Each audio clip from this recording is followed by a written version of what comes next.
Yes. Good afternoon, one and all. I'm Dr. Kavya. I am a MD consultant dermatologist. I'm currently practicing in Rajarajeshwari Medical College and also at Rainbow Children's Hospital in Bangalore. Let's discuss about alopecia, that is hair fall, and how we tackle this in today's webinar. I hope everyone's interested and looking forward to this webinar. And since hair fall is something which is very common and affects each and every one of us at different phases of life, I'm sure all of you are looking forward to get to know the reasons and how we manage this. So, hair, as we know, has a very important cosmetic function. It gives each person their identity in terms of appearance as well as identifying the person itself, and hence is attributed to emotional uh, distress in case of either loss of hair or any excessive hair which is not wanted.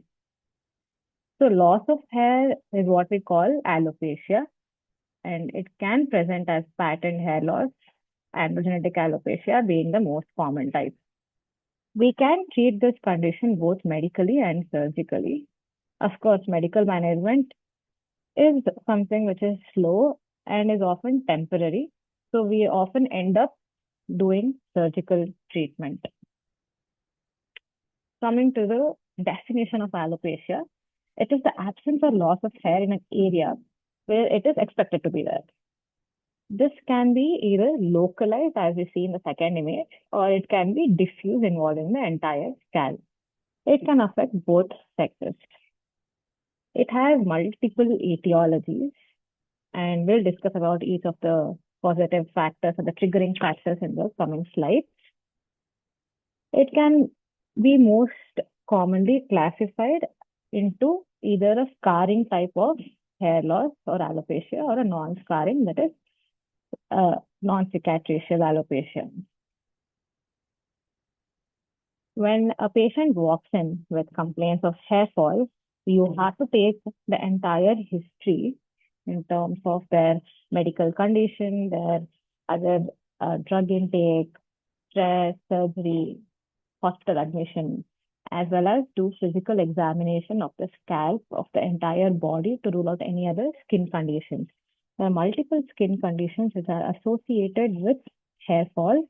So treating the skin condition will also affect treating hair fall. Starting with the basics, the anatomy of hair follicle. Hair follicle has three components I'd like to point out. So this hair follicle has the hair shaft, a sebaceous gland, and a muscle called erector pili muscle. All these three put together forms the hair follicular unit.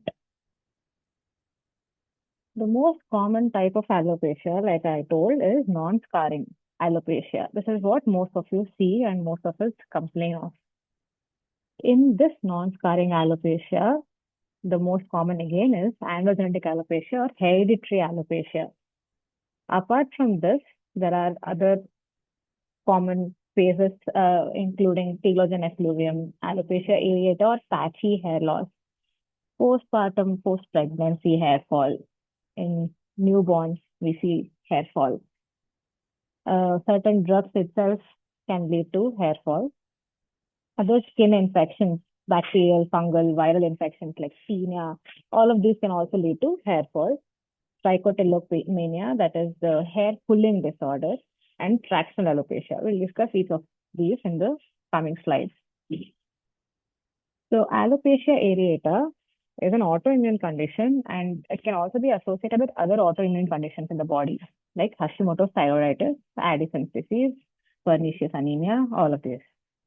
Androgenetic alopecia or female pattern hair loss, as I told, is the most common type of hair fall. And here we see miniaturization of the hair follicle. Telogen effluvium can be acute or chronic depending on the duration. And this is primarily because of other conditions affecting.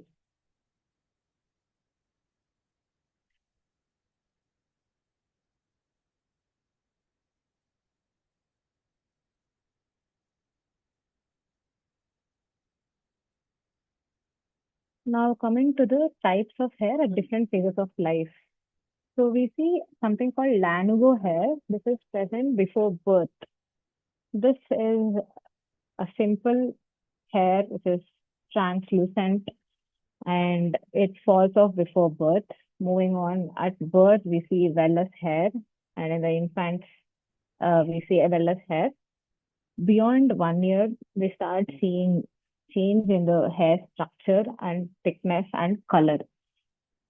It becomes thicker, darker, longer, and we call this terminal hair once the child reaches teenage and onwards. Eventually, again, with aging and old age, it goes back to intermediate hair where you see shorter, less thicker, less darker hair. Hair phase cycle is something which is very important to understand hair loss. Hair growth occurs in three different stages, and the hair remains in the scalp also in these three phases. We call this anagen, catagen, telogen, or ACT. So, anagen is the growing phase. As you can see in the first three images, here the hair follicular unit, you can see the hair uh, shaft, sebaceous gland, erector pili muscle. It is growing downwards to the bulb. This is the anagen phase, and this lasts up to 2 years. The catagen phase is the resting phase, and this lasts for about 2 weeks. Telogen phase is something related with hair fall or shedding, and this is somewhere between 2 to 3 months.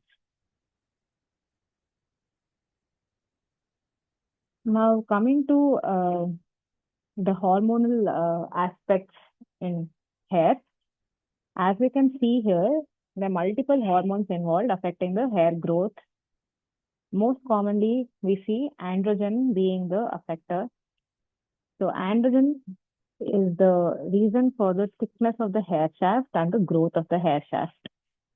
Estrogen prolongs the anagen phase, and hence in pregnancy we see thicker, darker hair and increase in number because estrogen remains high. We can also see other hormonal impact like thyroid hormone or insulin causing the hair growth or sometimes hair fall.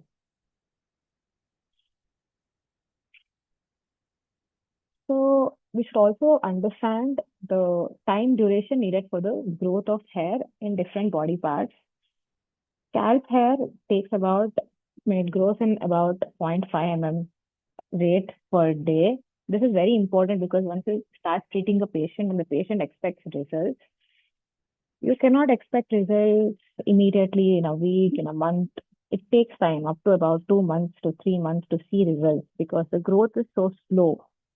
So the consistent usage of treatment is necessary by understanding this. The scalp hair grows the fastest amongst all the other parts of the body, and that itself is about half mm per day. So coming to physiological hair fall or hair reduction with age. As we already saw, there is direct impact of androgen on hair growth. The other thing where it affects is in age. As we age, the hair follicle size decreases, the diameter decreases, hence the color and the thickness also reduces. Eventually, this leads to the loosening of the hair shaft from the follicle and the fall off. This is expected with aging. Coming to the first pathological hair loss condition called androgenetic alopecia. This is most common and involves both males and females, and this is also called as patterned hair loss because we see certain distinct patterns. So when a patient walks in or you see any random person on the street with hair fall, you know by seeing the pattern of the hair fall in the scalp, you can tell in what stage they are in and whether the common medical treatment will be sufficient or you have to start procedural treatment. So this is called pattern hair loss. It differs in males and females.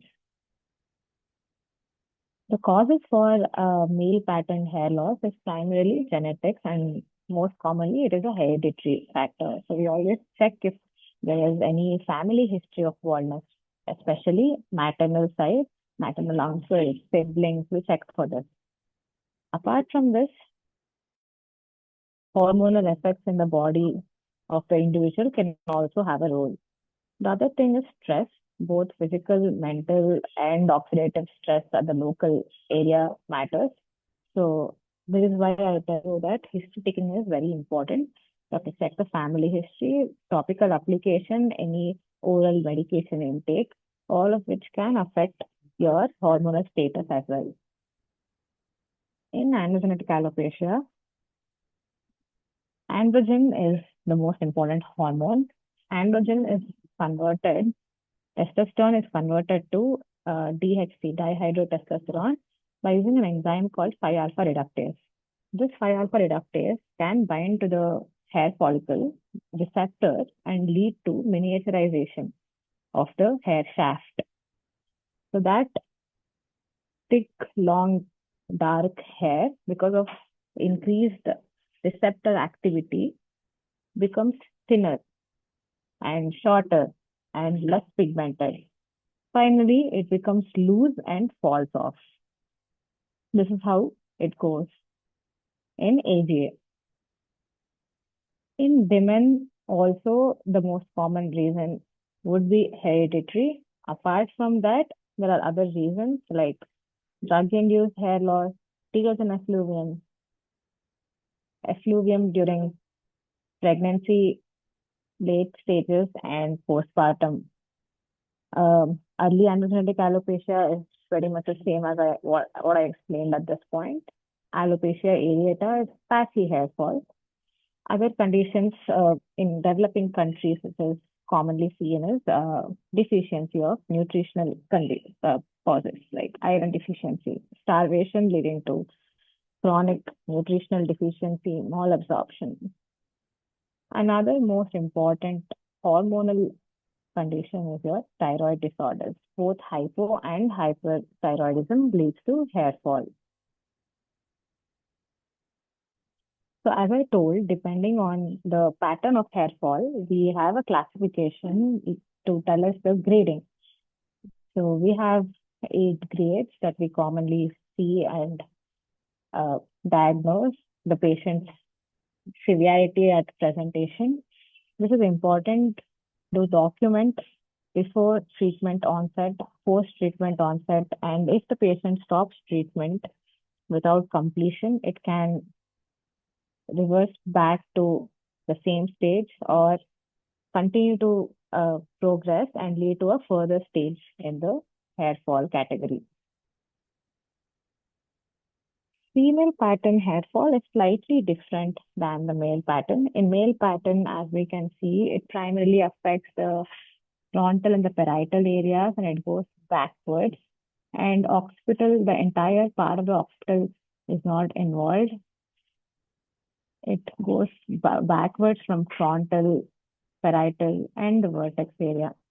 Whereas in females, the frontal margin usually remains intact. What we see is the central partitional involvement where the partition keeps getting broadened and the hair density itself reduces.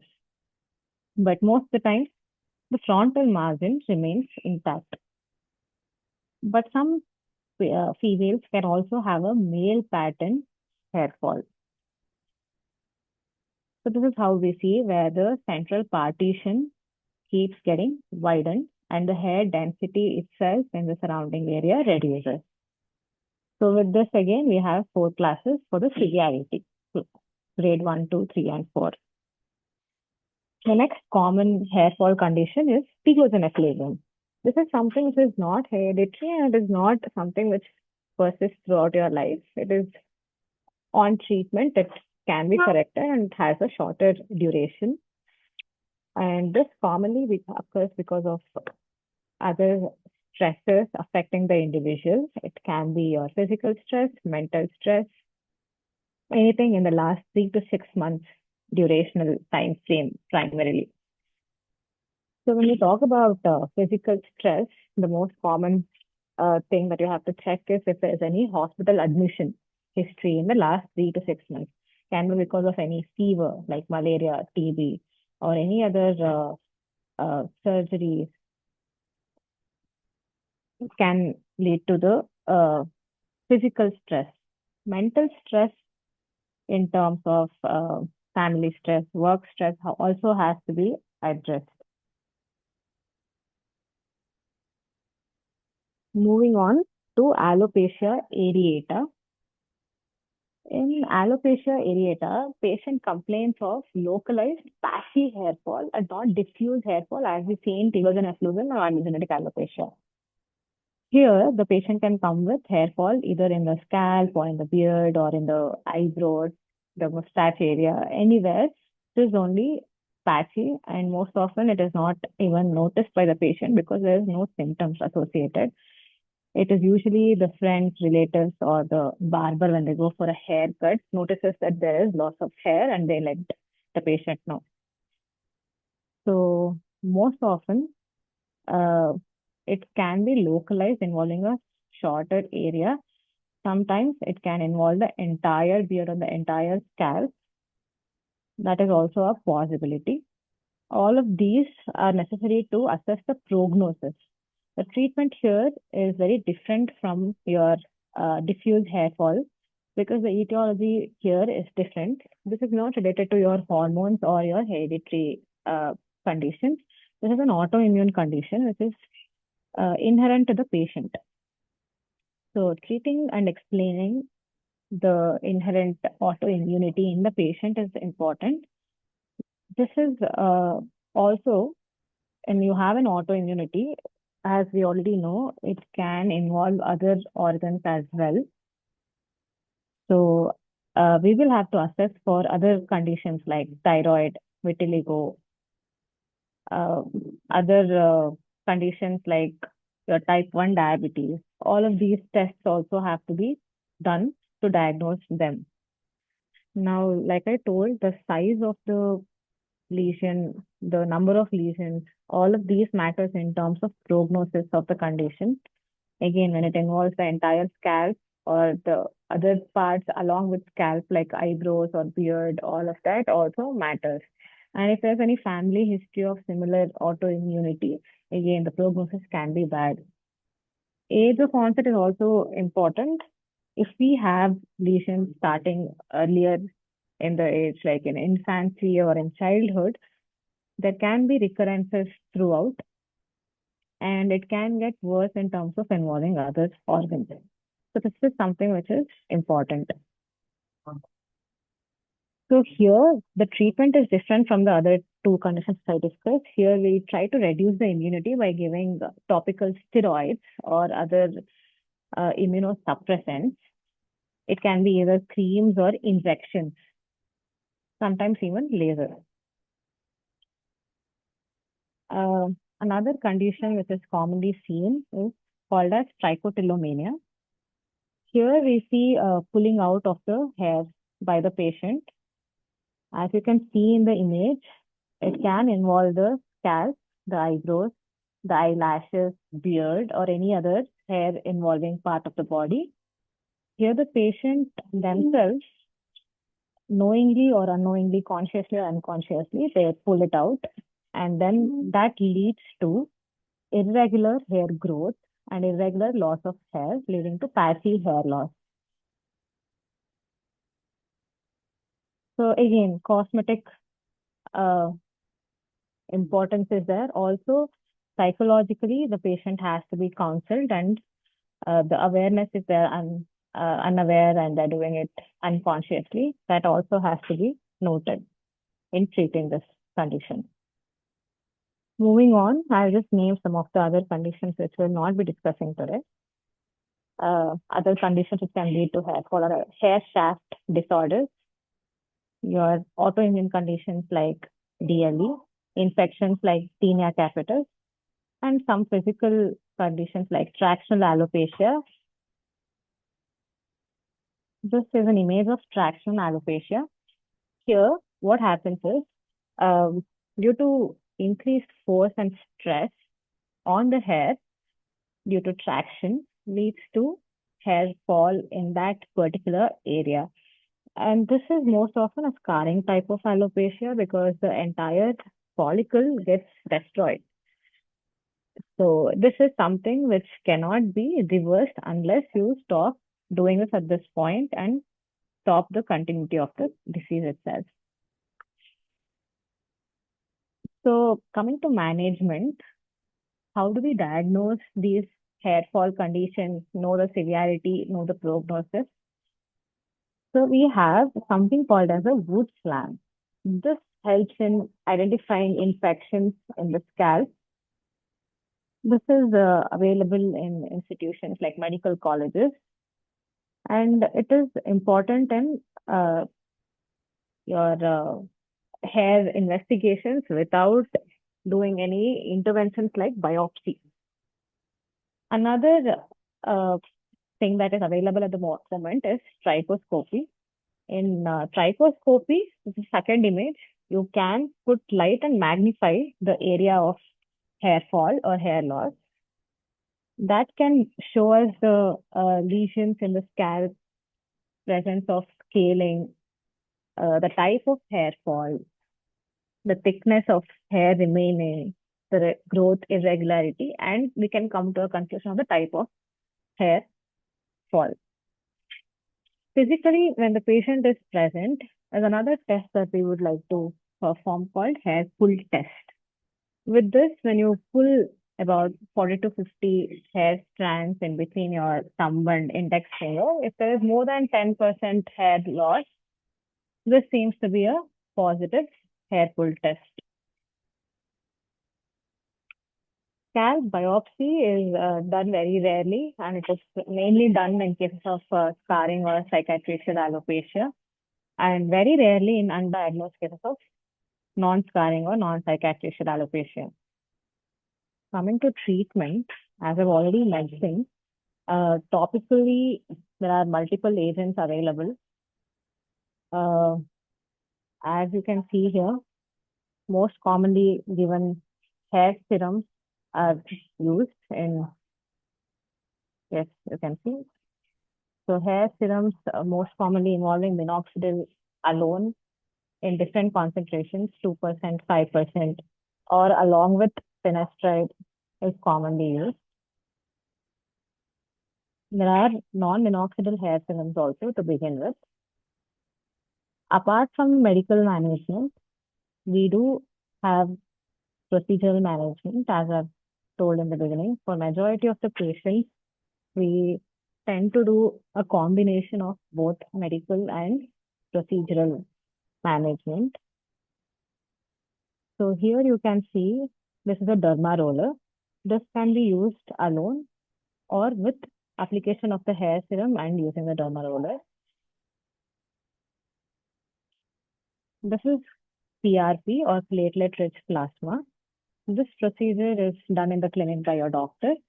Again, this needs to be done in multiple sessions. At least about 5 to 6 sessions are needed at a interval of 2 to 3 weeks. In this procedure, uh, blood is withdrawn from the patient itself, and that is centrifuged, and the platelet-rich part is then injected back to the scalp. And add on to this type of procedure is something called GFC or growth factor concentrate PRP. In this, to the conventional PRP, there is a GFC concentrate. So this is also done in similar fashion, 2 to 3 weekly ones, about 5 to 6 sessions are needed. Newer technology in this is something called as QR678. This is also to be done in terms of injections to the scalp area or the other involved area. And again, about 2 to 3 weekly sessions of 5 to 6 sessions have to be done. About 1 ml of this solution is taken in a syringe or uh, injecting machine is present. With that, we can use. What you're seeing here, these are called threads. It's a hair threads for the scalp. This is not advised as the first line treatment in most hair fall conditions. In a, I have shown certain images where you can see diffuse hair fall involving majority of the scalp area. In such patients, starting with only medical treatment or conservative management will not show very good results and can take a lot of time. In such patients, we prefer to do other surgical procedures or in combination with threads. I'm showing here before, after, and different intervals of treatment in combination. We have treated this patient both with topical hair serums and post-nutritional assessment of the blood tests, correcting any deficiency of vitamin B, vitamin D, iron, and hemoglobin, and topically applying hair serum regularly. We also did 4 sessions of PRP at intervals of 3 weeks, and this is the result at the end of 12 weeks.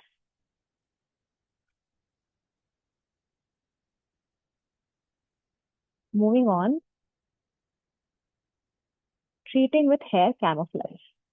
In this, we try to cover the scalp area or the uncovered area with pigmentation. Micropigmentation can be done to cover the aspect.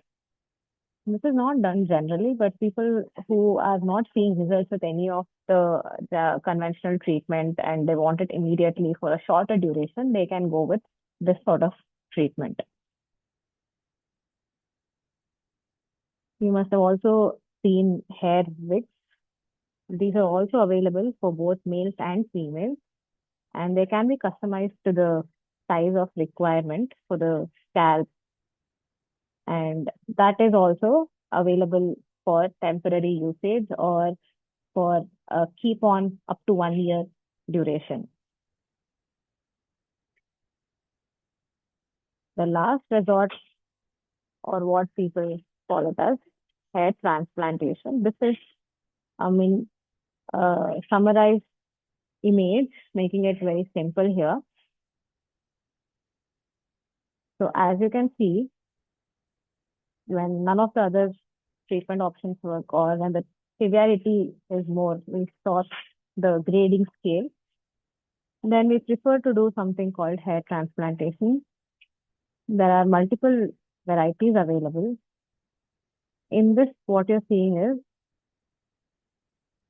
an uninvolved area of the body in which there is no expected hair fall or hair loss.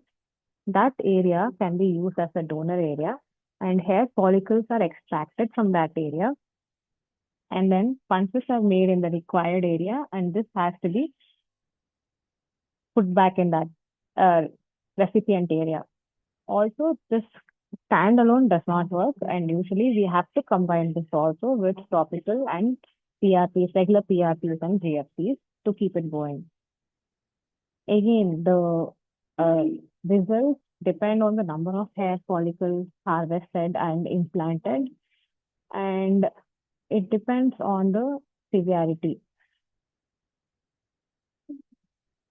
Here we have a patient whose severity was around grade 5 to 6, and we did hair transplantation, and this is right after doing the procedure. You can see that we have implanted in the frontal and the parietal area, giving a sharp margin. This image that you see is about 3 to 4 months later. You can see that the hair margins are sharp, just as we have done, and there is good hair growth in the areas that we have covered. But there is a residual hair fall continuity in the vertex area where we have not implanted, for which a secondary procedure has to be done.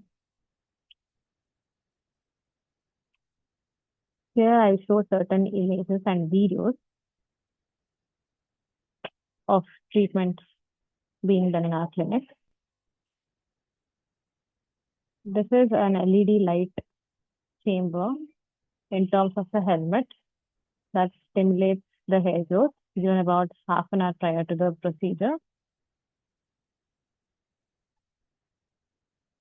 The patient wears the helmet and lets it stay on for about half an hour before we start the procedure. Usually red LED light is preferred. So this machine is what I showed for QR678 in the previous slide. We use this machine to inject the hair serum into the scalp. We use about 1 ml of QR678 and inject it onto the scalp using this machine to make tiny little punctures. We call this mesotherapy, wherein the pain is very minimal. Patient is very comfortable, as you can see. And we can use short quantity of the serum to involve the entire scalp. So the quantity required is less, but the coverage is more. Herein, I'm showing you a procedure where I've done threads to a patient. In this, as you can see, the severity of hair fall is more. So doing standalone topical treatment or standalone PRP, GFC cannot give very good results. So doing a little more advanced aggressive treatment in terms of threads. Again, threads treatment depends on in terms of using the right number and right quantity. You can use it comes as a packet of 10 threads. So you can start off using as 10 or multiples of 10, depending on the size of the patch. Ideally, somewhere between 2 to 3 packets or 20 to 30 is a minimum requirement to see good results. And this is once in 6 months to once in a year kind of a procedure. So the patients are more compliant because when you're doing PRP or GFC, you have to go back to the clinic 2 weekly once and you have to get injections every 2 weeks. And it is difficult for working individuals in terms of time spent in travel and also pain. But your threats are once in a year, so it is more preferred by patients in such severity. Here's another video where you can see that the severity is somewhere between grade 3 to grade 4 for a female. So definitely giving topical treatments alone won't give you satisfactory results, and the patient will want to do better procedures. So this is putting threads in the involved area about 1 to 2 centimeters apart. You can start off.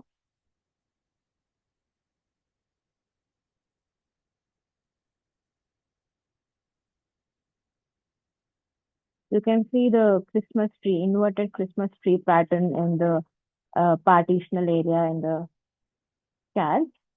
And you can also notice that the frontal margin remains intact and the occiput also remains intact, typical of female pattern hair loss.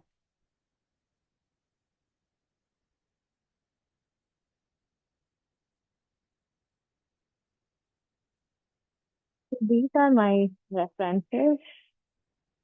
I have spoken in short duration, have tried to cover from anatomy to the treatment aspect in general to just give you all an idea as to what treatment options are available and why knowing anatomy and other things is important.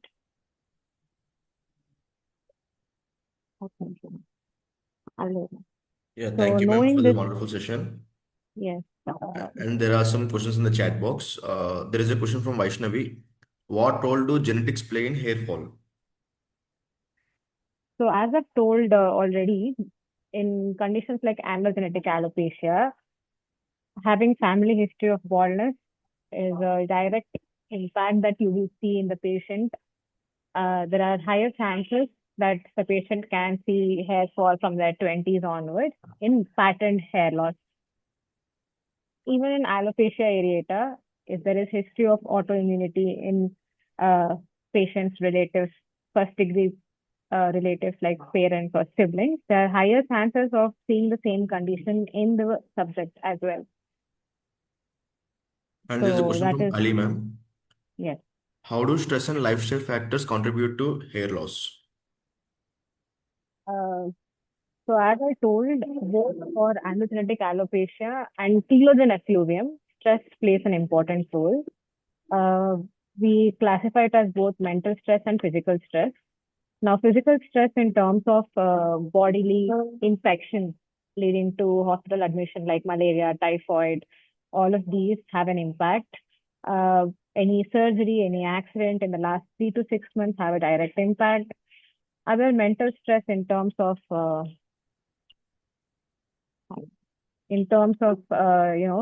home, family stress, work stress also leads to hair fall. So we advise that the patient does meditation, exercise, all of these, which will help in reducing stress levels. Lifestyle, again, the four aspects of lifestyle that we say also involves stress as a major part of it. The other three being your exercise levels, like I already mentioned, your exercising can reduce your stress levels and increase your endorphins, which is a good hormone. Again, leads to reduction of hair fall. Sleeping, not getting good number of sleep hours in a day leads to the same old increased mental stress and leads to hair fall. Diet per se does not have a direct impact, but in terms of nutritional deficiency, I talk about iron deficiency, then yes, definitely the most common type being in India and in women in India is your dietary impact of low iron and iron deficiency. So it has a direct impact. Apart from that, vitamin D and B12 are also known to cause hair fall in their deficiency. We have another question from Madhu. Are hair regrowth treatments safe and how long do they take to show results? So hair regrowth, as in, are you talking about topical serums or any procedures? So, like I've told, in conditions like androgenetic alopecia, your treatment has to be on a chronic basis. It has to go on. If you've started minoxidil, it is something which you will always have to continue. There is no alternate of stopping it. And in conditions like alopecia areata, definitely after about 6 months to 9 months, once your hair growth has continued and reversed back to normal, we can stop your topicals as well as your injection modality. It is only for a short duration. But in pattern hair loss, you have to continue. And it is Oh, safe. okay. We have another question from Bhuvana. What medical treatments are available for managing hair fall? So medical treatment involves your hair serum applications and your oral medication. So hair serum, we have plain non-minoxidil hair serums which contain procapil, vidancil, caffeine, all of these, which are something which you have to apply as 1 ml once a day or twice a day and continue. In maybe less severe cases or grade 1, grade 2 at the max. Ideally, we prefer to give minoxidil, especially in androgenetic alopecia, in about 2% concentration in combination with finasteride. Apart from this, oral medications like biotin supplement tablets are available. If there is deficiency of vitamin D, we give you vitamin D supplementation for about 2 months. Once a week, oral tablets are available, capsules are available. Again, iron and hemoglobin levels are assessed, and if there's any deficiency in these, we supplement it as well. This is your oral management, medical management. Now, we have another question from Pavan. What daily hair care practices help in reducing hair fall? So, hair care practice in the terms that washing your hair regularly, uh, every alternate day is something I would suggest.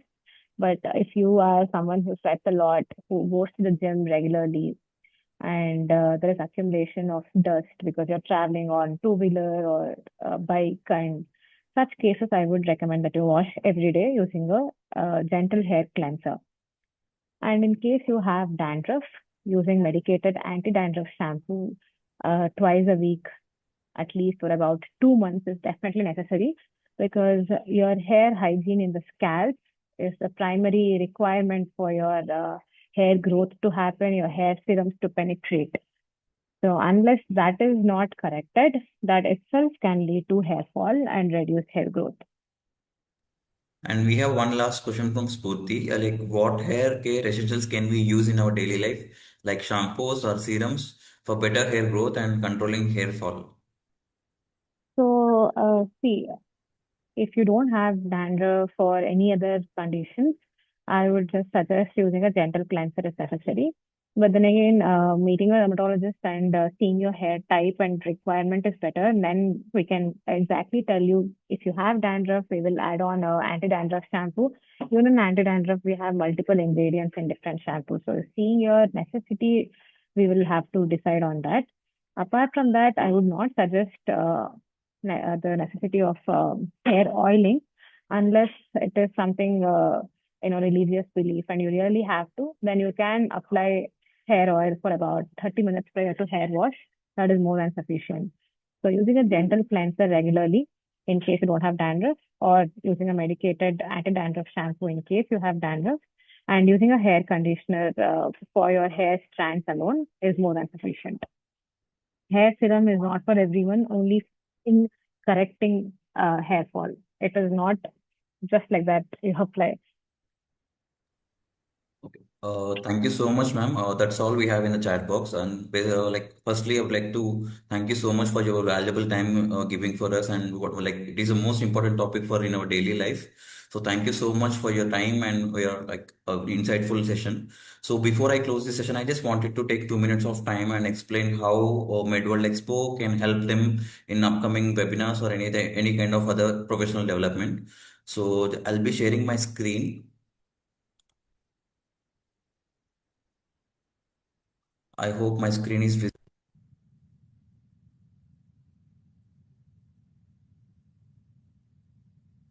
So whenever you open www.medworldexpo.com, so this is how you'll be able to see the landing page.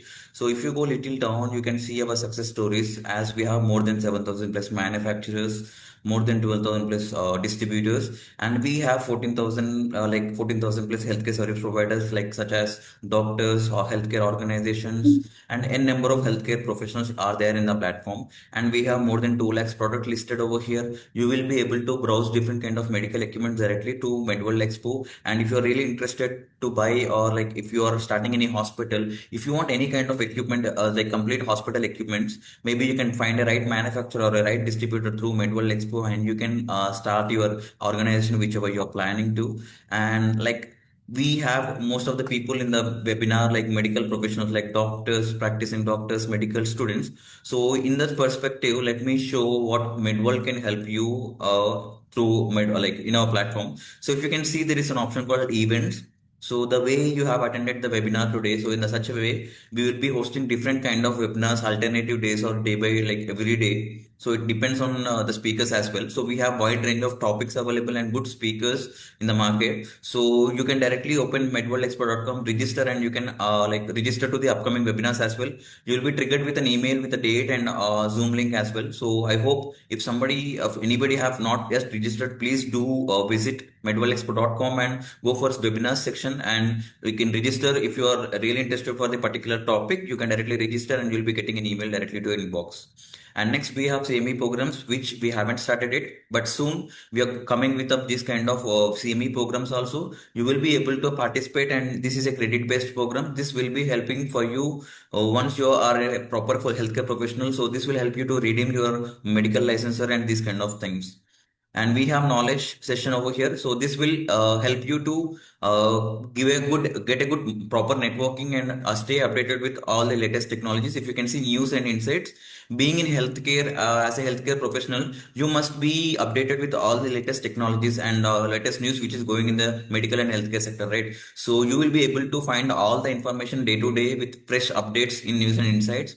we have blogs. If you are interested to write any blog, or if you wanted to search for any kind of blogs or a regular topic or any kind of complicated topic, you will be able to find in Medwell blogs. So this will help you to find different kind of topics, and you can even contact any number of doctors or any authors who is writing these particular blogs.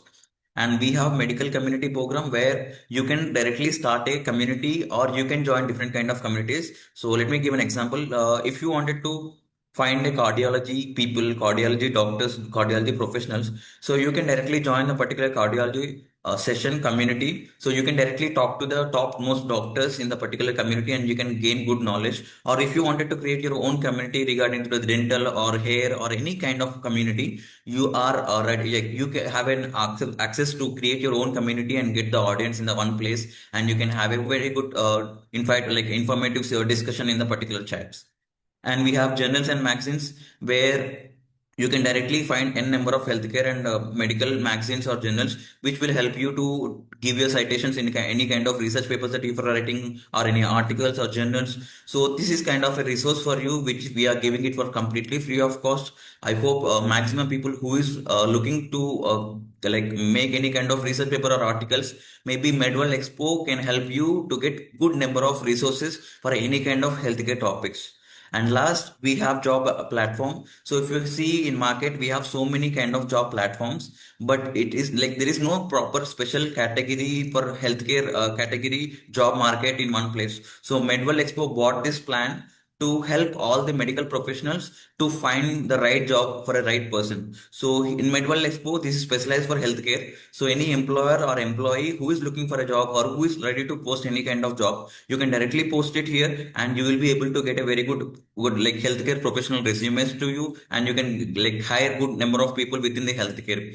So that's all about the Medworld Expo. If you haven't registered, please click on this register button, and you can directly select the details, and you can sign up the thing, and you can start using Medworld Expo. So that's all about Medworld Expo. Ma'am, if you are there, do you want to give any kind of closing statement before we close?